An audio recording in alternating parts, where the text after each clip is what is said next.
কাজ করতেছেন?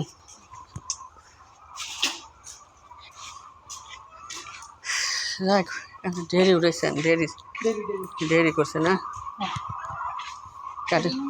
ক্যাটেল বাদ দিলেন? এই মুহূর্তে ক্যাটেলের সমস্যা না, আবার কুরবানি আসলে না মার্কেট দিয়ে মানে সিজন ইয়ে ক্যাটেল করেন? হ্যাঁ, ক্যাটেল আরো পরে নিলাম, ধরে নিলাম।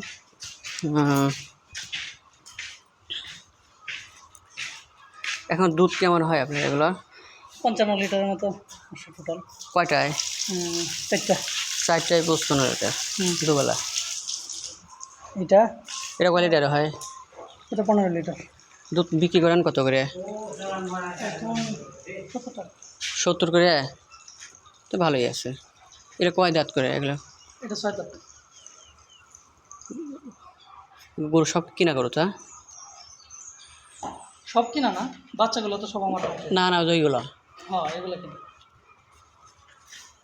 এগুলোর মধ্যে আবার এই যে এইটা আমার হাতে, ওইটা হাতে, এইটা হাতে, ওইটা হাতে। এখন কি সাইলেন্স আর কি দিচ্ছেন?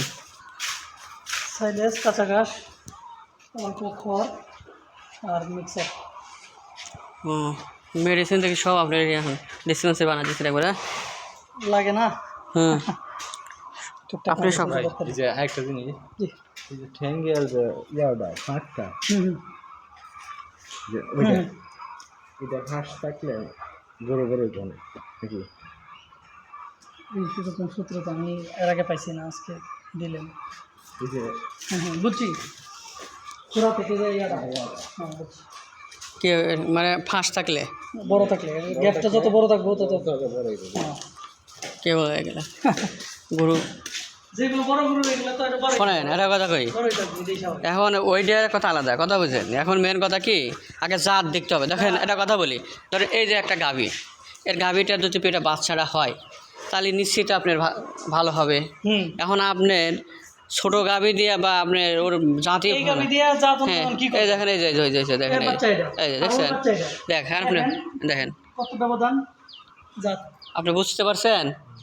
আপনাকে জাত আগে নির্বাচন করতে হবে। কত টাকা যাইব আর এটা কত টাকা যাবে সবসময় ডাবল।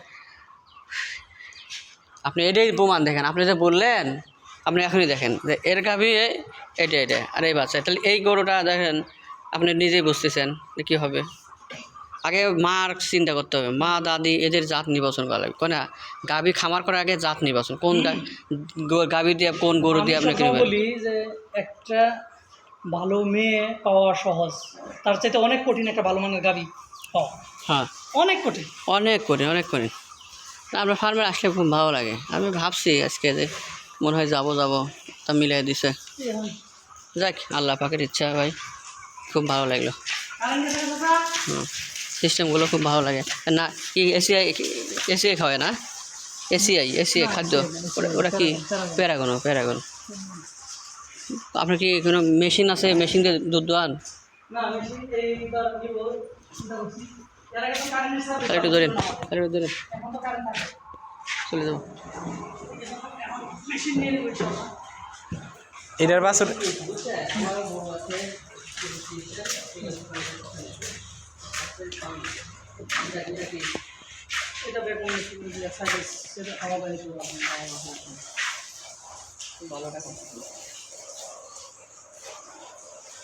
এগুলো হাতে বাচ্চা, এগুলো ভালো মানের গাড়ি ইনশাআল্লাহ।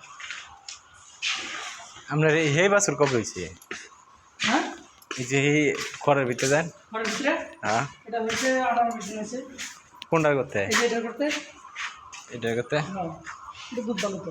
ও আরেকটা না আছেন আপনার প্রেগনেন্ট? আরেকটা প্রেগনেন্ট আছেন মানে? এই যে না এই লইছে ওই এই তিনটা একসাথে নিয়ে আসছি। এই তিনটা একই সময় ডেলিভারি হবে তো, এই 8-10 দিন ব্যবধান। এটা আচ্ছা, শর্টকাটে একটা মিনিট কথা বলেন। এখন এটা কিশোরগঞ্জ কোন জায়গাটা? কিশোরগঞ্জ পাকুন্দিয়া থানা, কাকারচর। আচ্ছা, এখন কীভাবে আপনি ফার্মটা পরিচালনা করতেছেন? কী খাবার, মানে প্রথম যে কী খাবার দিচ্ছেন, মানে গাভীকে কী আপনি দিচ্ছেন? কাঁচা ঘাস, সাইলেস আর অল্প খড় আপনি দানাদার মিক্স করে, টিএমআর যেটাকে বলা হয়। টিএমআর, হ্যাঁ। টিএমআর দিতেছি। খরচ কেমন হচ্ছে এখন? খরচ বলা চলে যে মোটামুটি। মোটামুটি ফার্ম কি লাভে না লসে? না এই সিস্টেমে তো লসার কথা না। লস না, কারণ আমি তো বেনিফিট এখন পাইতেছি না, কারণ আমার প্রেগনেন্ট গরু বেশি, হ্যাঁ। দুধের গাভীর চাইতে প্রেগনেন্ট গরু বেশি। টোটাল এখানে 20টা গরু, 5টা গরুর দুধ দিয়ে সবগুলো গরু রেসে আমার মতো একটু টাফ। টাপ নিজেই খাদ্য মাদ্য সব নিজেরই ইয়ে করে না। জি জি জি। ঠিক আছে, এটাই করা লাগবে, তাছাড়া খাদ্য নিজেরা না করলে তো হবে না। দেখ ভালো হয়েছে, করেন। ওই নাভি চাইতে ভালো এই যে ঘাস, ঘাস কয় বিঘা আছে আপনার? চাইতে গা বানায় লাগবে।